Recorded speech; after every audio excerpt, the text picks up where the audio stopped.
முன்னாடி இந்த கூட்டத்திலிருந்து என் ஆத்தாளப்பனும் அண்ணனும் தம்பியும் குறை சொன்னதை கேட்டேன். இன்னும் அந்த குறை அப்படியே இருக்கிறது. உங்களுக்கு ஒரு சான்று, அடிமை இந்தியாவில் அடிமைப்பட்டு இந்தியா கிடக்கிற போது அன்றைய நாட்டின் விட அந்த நாட்டின் அன்றைக்கு நம் நாட்டின் இந்த இந்திய நிலப்பரப்பின் விடுதலைக்காக போராடி 22 வயதிலே தூக்குலை தொங்கிய மாவீரன் பகத்சிங் சொன்னான், ஒரு முழக்கத்தை முன்வைத்தான்.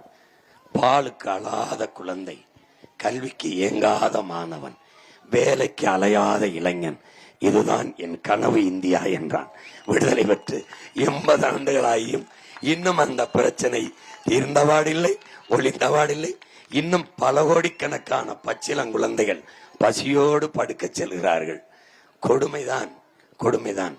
இந்த இத்தனை 60 ஆண்டுகளாக திமுக அதிமுக ஆண்டு இங்கேயே சட்டமன்ற நீங்கள் ஓட்டு போட்டு தேர்வு செய்த தலைவர்கள் பதவிக்கு